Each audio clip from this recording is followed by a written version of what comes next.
નમસ્કાર વિદ્યાર્થી મિત્રો, હું છું Jayesh Parmar, vocational education district Vadodara Shri M D Patel હાઈસ્કૂલમાં વોકેશનલ ટ્રેનર તરીકે ફરજ બજાવું છું. આજે હું તમને આંકલન પછી ભાવપત્રક બિલ વિશે હું તમને આજે માહિતી આપીશ કે આપણે કોઈ જગ્યાએ જઈએ તો આપણે કઈ રીતે પહેલાં બિલ લેવું, કઈ રીતે એના ભાવપત્રક બનાવવું, એના વિશેના આપણને તમને બેઝિક માહિતી આપીશ. આપણે એક આ ફોર્મેટ છે એનું કે એમાં આપણે આકલન લખેલું છે, આપણે એને ભાવપત્રક બી કહી શકીએ, બિલ બી કહી શકીએ. અત્યારે આપણે પહેલા કોઈ બી વસ્તુનું પહેલા ભાવપત્રક લેવાનું છે એટલે એની અંદર આપણે પહેલા જે વ્યક્તિ આપણને માગે છે આપણી પાસે માહિતી, તો એને ભાઈ એના પાસે પહેલા આપણે એની પાસેથી ફોન નંબર લઈશું, પછી એનું રજિસ્ટર્ડ નંબર આવી શકે છે.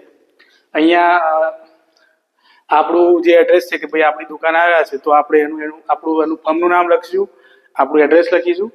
પછી જે વ્યક્તિ આપણી જોડે માહિતી માંગે છે તો એની પાસે એનો પેલો ઓર્ડર નંબર પહેલા ઓર્ડર લખવાનો કે ભાઈ આ તારીખનો કોઈ રેન્ડમ નંબર છે, પછી એની તારીખ લખવાની આવશે.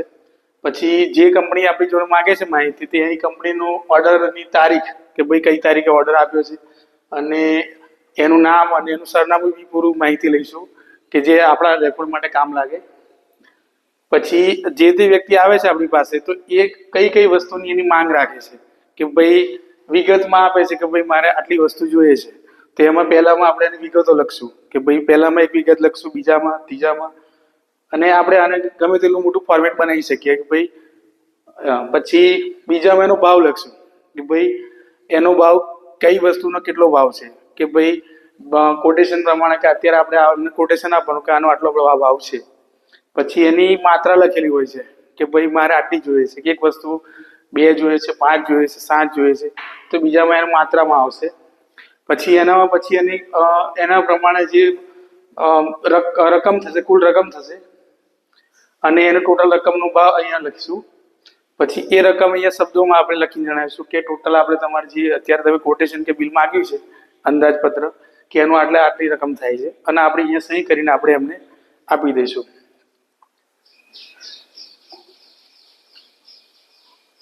ઓકે, આપણે જોયું જે ભાવપત્રક હતું ને કોટેશન કે આકલન હતું કે ભાઈ તમે આવવાના છો લેવા માટે તો આટલી વસ્તુ આપણામાં જરૂરી થશે. ફરી જે તે ટાઈમે એ વ્યક્તિ ખરીદવા માટે આવે છે ત્યારે એને આપણે પાકું બિલ આપવાનું હોય છે. એની અંદર બી આપણે જે પહેલા દર્શાવ્યું પ્રમાણે રજિસ્ટર્ડ નંબર, આપણો બિલનો નંબર આવશે આપણા રેકોર્ડ મુજબ, એની તારીખ હોય છે. ઓકે, બિલ નંબર આવશે, પછી એમાં આપણી તારીખ લખવાની આવશે. એના પછી એમનું આપણું ફર્મ અને આપણું એડ્રેસ છે આના પર આપણા બિલ પર આવશે. પછી એનો બિલની તારીખ આવશે અને જે તે ટાઈમે એમણે ઓર્ડર આપ્યો ત્યારે કોટેશનની બી તારીખ અને એનો નંબર આવશે. પછી ગ્રાહકનું સરનામું લખવાનું અને જે તે વસ્તુ આપણે પહેલા જે કોટેશનમાં એમને માંગી હતી તે અત્યારે એ જ લઈ છે તો એની વિગત લખવાની આવશે કે વિગતો જેટલી બી વસ્તુ ખરીદે છે એનો ભાવ શું છે, એની ક્વોન્ટિટી કેટલી છે, એનું ટોટલ રકમ આવશે.